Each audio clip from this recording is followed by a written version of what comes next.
Right, so as I was saying, good afternoon everyone, it's wonderful to see you all. There's an awful lot of energy from this event, and you can probably hear my voice is starting to go croaky already because I've been speaking so much today, which is a good thing, I hope. And some of your faces I recognise, and folks I've seen over many years, so it's fantastic to all be back in a venue like this. So I'm going to be talking about composing observable decisions, which either sounds like a lot of bingo words, a very high Scrabble score, or something that might be of interest, and I hope it's the latter. So really what we're talking about here is kind of how we operationalise the decisions that we make from the data that we collect. And I'm going to talk about some of the traits that go into that, and do that through a few slides, and hopefully share some valuable insight for you. And if anybody here has to write a trip report for this event back for their colleagues when they go back to work, is anyone? Yeah, some hands. Okay, I'll tell you the slide to photocopy at the end. Grand. Okay, so that is my kind of first point that I wanted to make, is that big data leads to big decisions. And sometimes it's usually pretty obvious why we're collecting data in our business. Most often it's to keep the business running. It might be around compliance or regulatory reasons that we have to collect certain types of data. We're quite often doing it to improve the customer experience, the products, or even sometimes just to demonstrate the competency with which we are running that business, perhaps to satisfy our shareholders, right? So there are all sorts of different reasons as to why we do this. And so what I'm going to do is sort of talk about how we do that in a picture.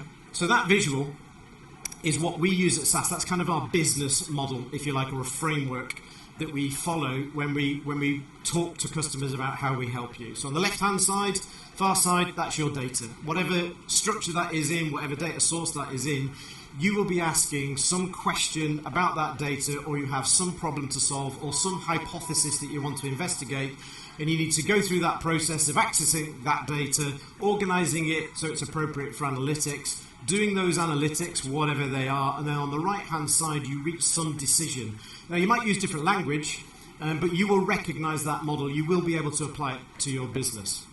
And at SAS, that's what we call the analytics life cycle, and in principle, this is a continuous infinite loop. Okay, so this is how your businesses remain competitive. You need to navigate your way around that life cycle as quickly and as efficiently as you can. And by being able to do it potentially more quickly than your competitors, if that's the environment you're in, that maintains your competitive advantage, or at least the competitive parity that you have in that world.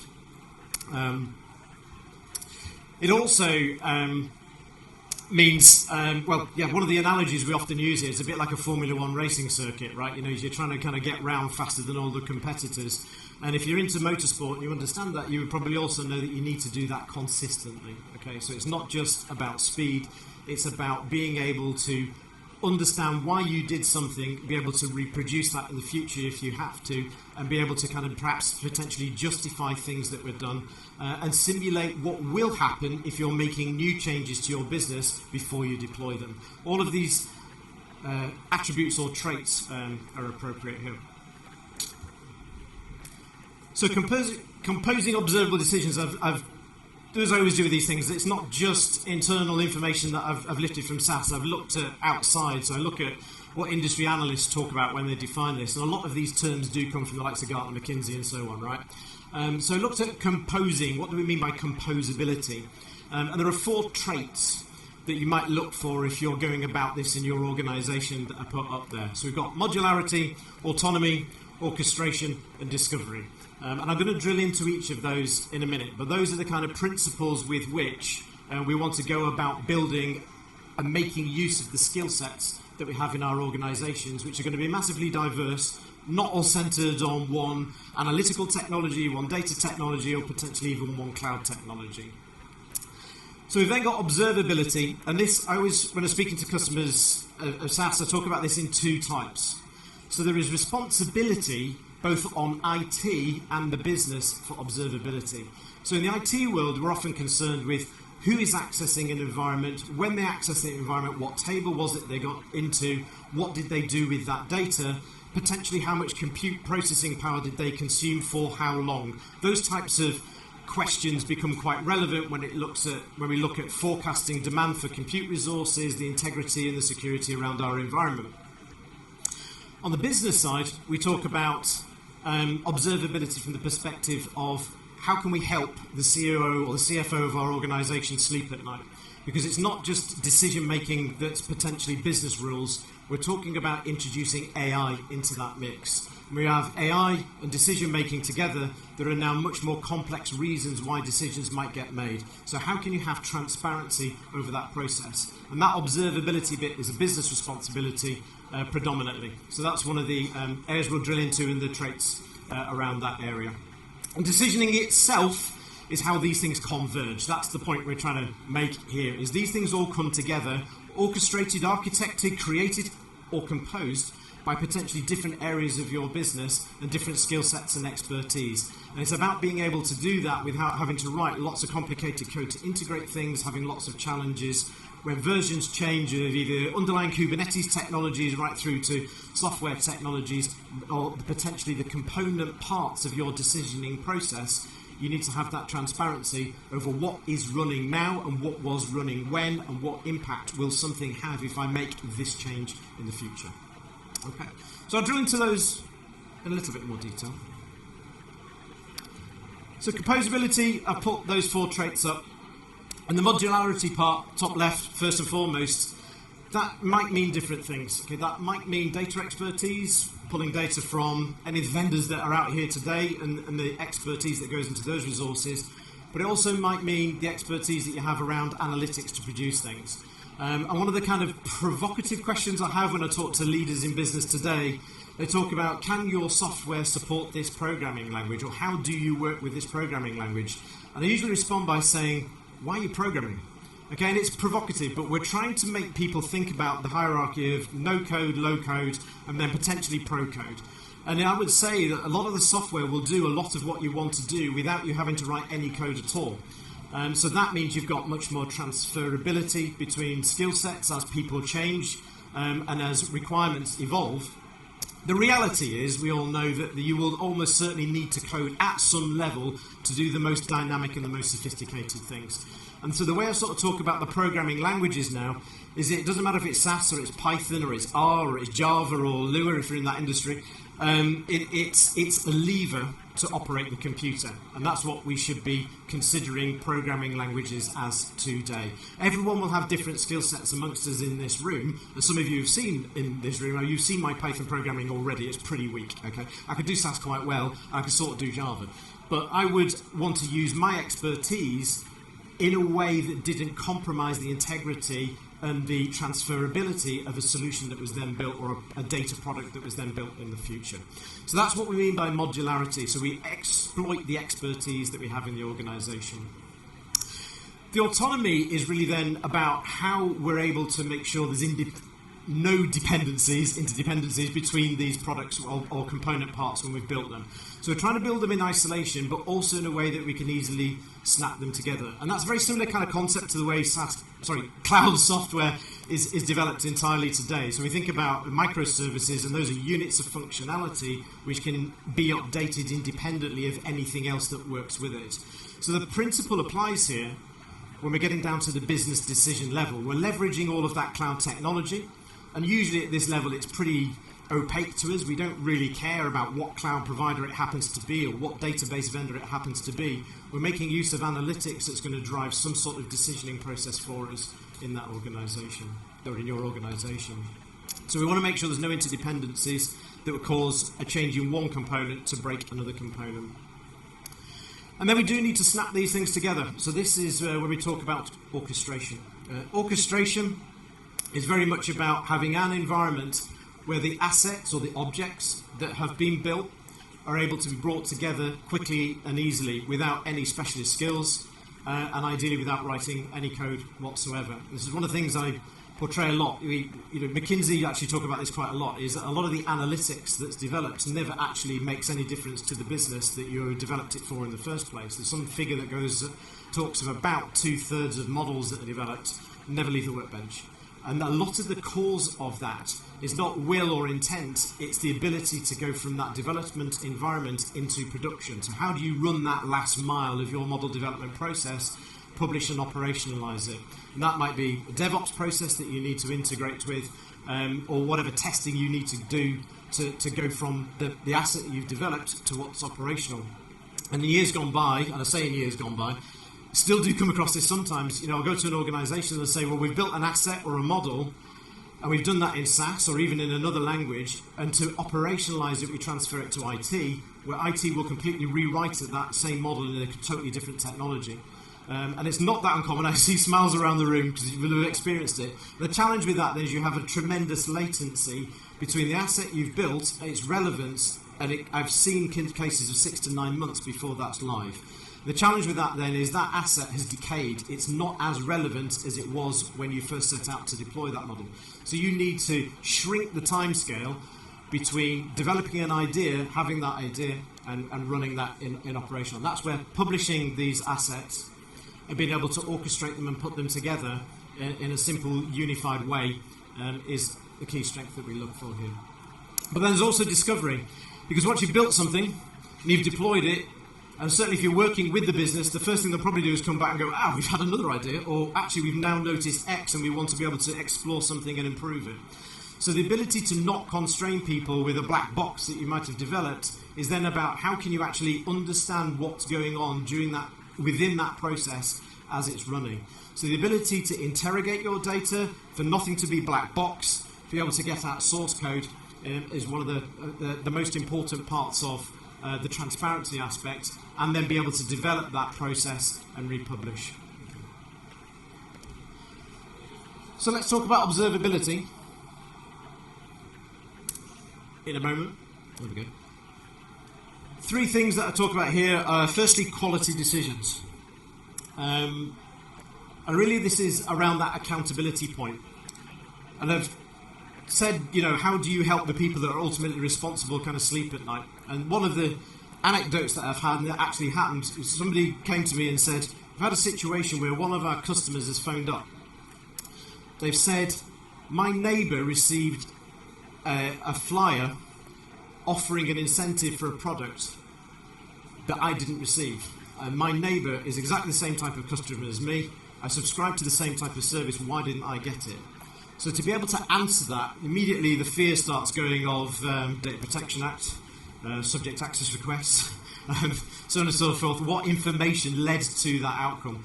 And that's the level of accountability that we need to be mindful of. So right through the process of who developed what assets, that's the kind of the IT perspective, and the IT lens is who's working on things, which should be pretty straightforward, through to what models were running, what business rules were running, what lookup tables were available, what logic was being applied at any given point in time, and of all of those components, which can be pretty complex, exactly what was executed, so I can understand at an individual subject or individual row level why a particular decision was made for that subject versus a neighbouring subject. And that organisation was able to do that.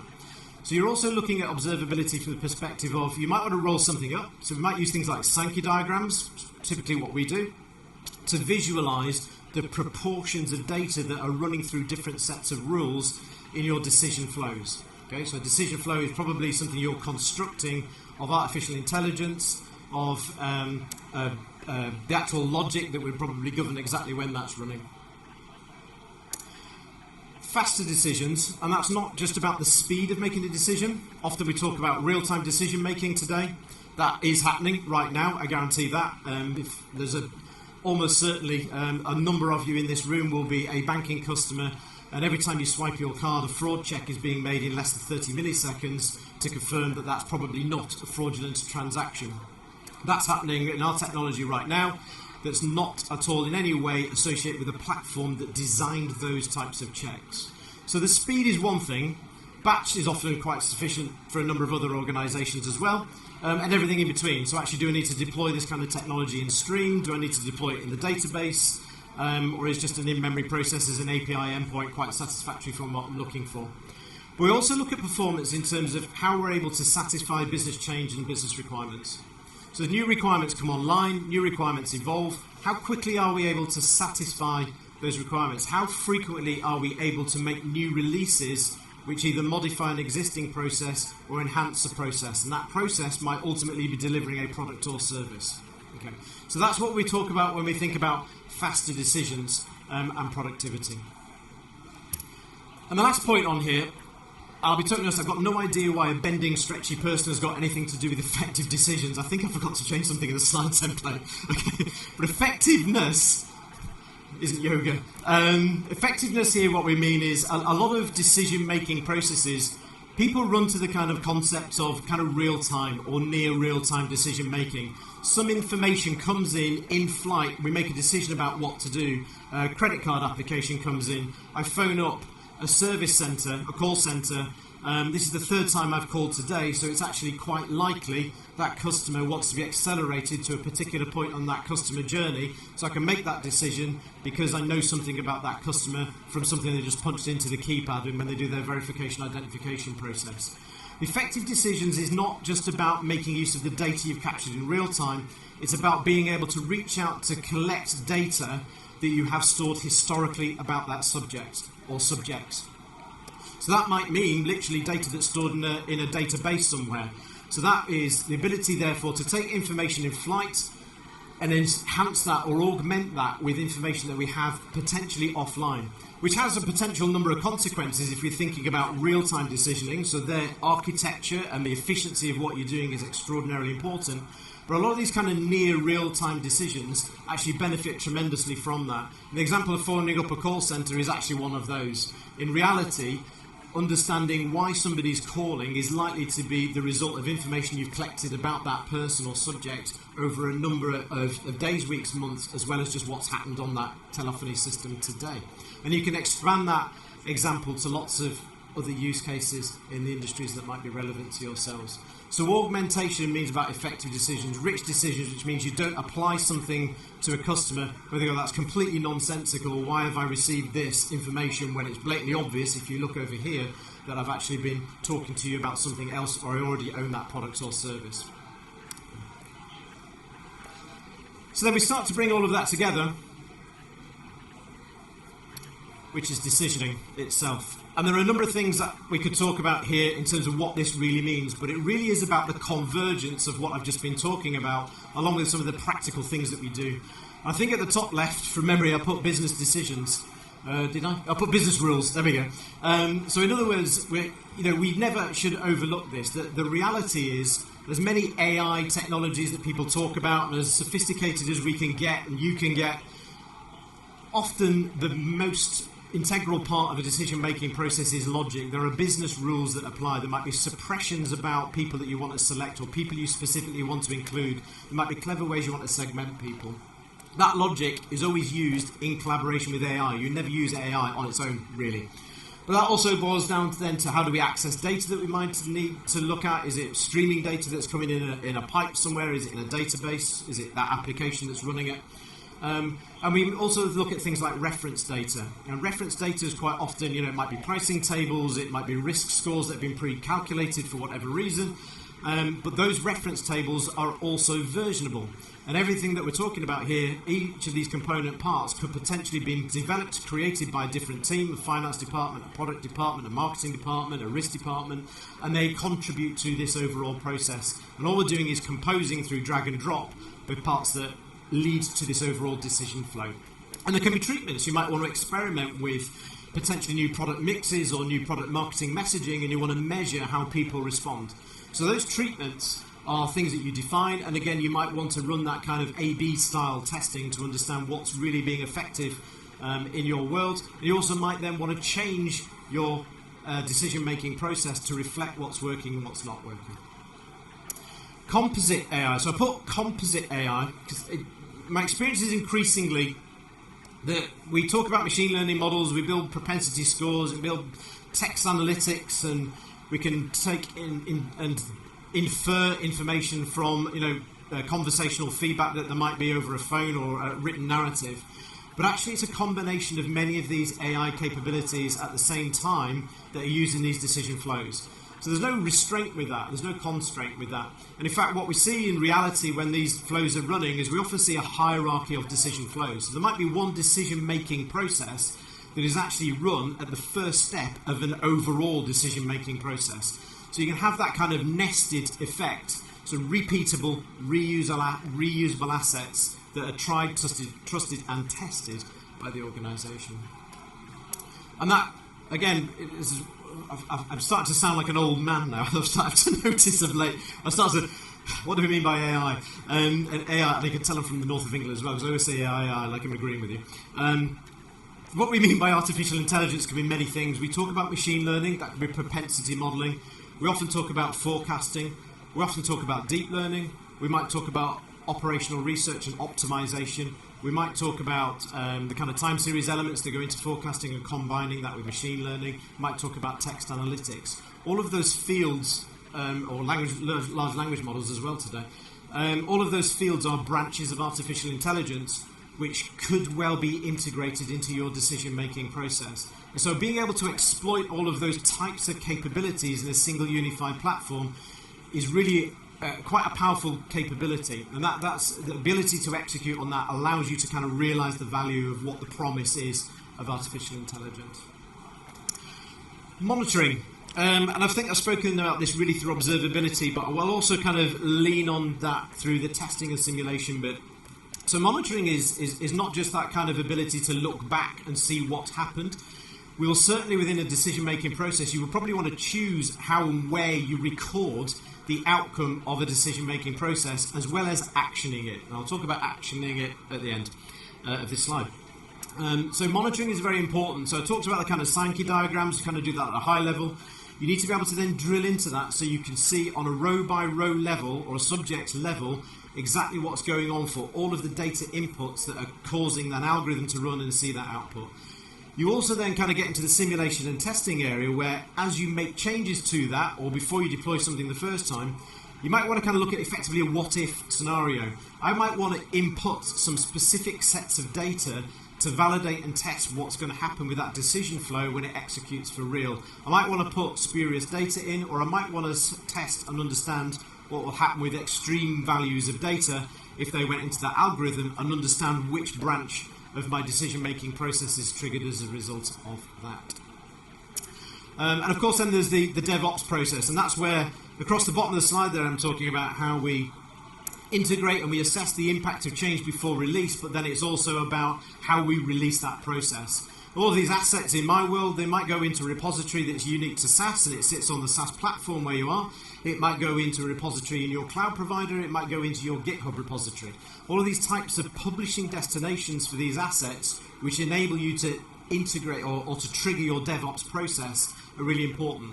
And internally at SaaS, when we talk about DevOps, I personally talk about it as an inside-out and an outside-in perspective. Inside SaaS, there'll be things you want to trigger to test. That might be workflow to say that a model has decayed, its effectiveness is no longer what it was when we built and deployed that model initially. So we might want to trigger a data science process, or we might have triggered an exception rule in the data quality mark to say that there's more quality of spurious data than we were expecting, so we might want to look at different data quality rules. And you can trigger a process like that. There's also the external process, which is really about how do we take this asset and how do we operationalize it, which will mean moving it through different test environments. That will mean simulating different workloads, particularly if it's real time. And you need to validate all of those things, and you might be automating that. You might be looking at DevOps tools already that will do that kind of work for you. So being able to use APIs which interface with all this, being able to publish these assets to open repositories is a very important part of what you need to do. And then, of course, before I do move on, there's the point of where these things run. I come from the world of SaaS, but maybe 30 years ago, started using things. I would run it interactively, literally hitting F3 or F8 on a keyboard. Most customers will run things in batch traditionally.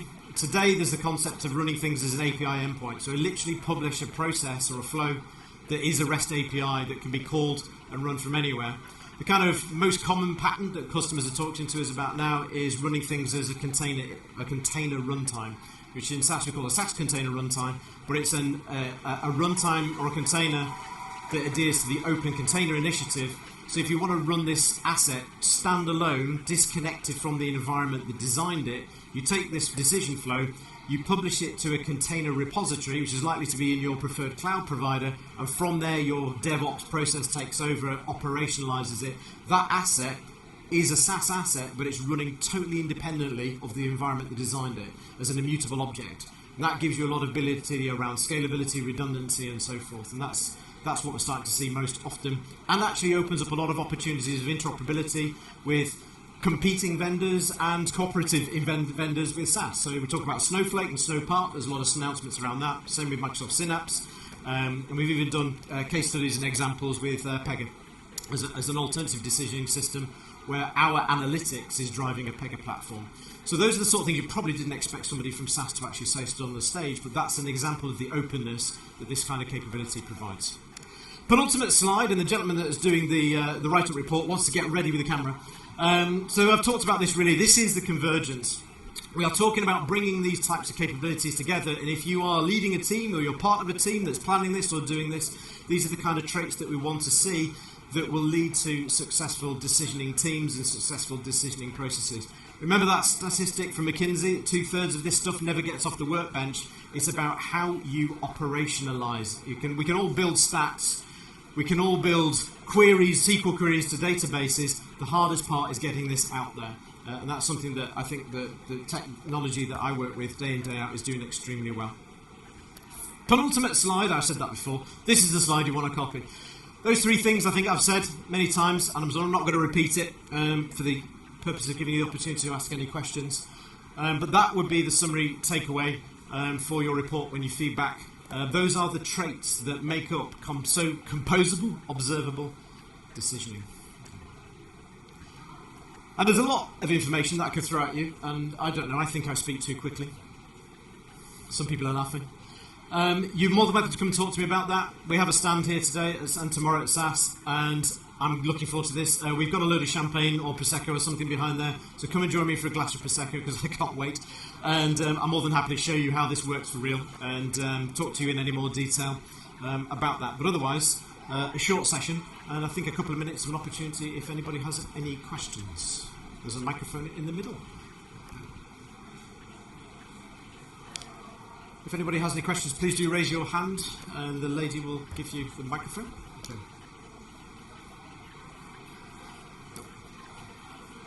Yep. No. Okay, if there's no questions, in that case, last opportunity, yeah. In that case, thank you very much. Hope that was a useful session for you. Cheers, good afternoon.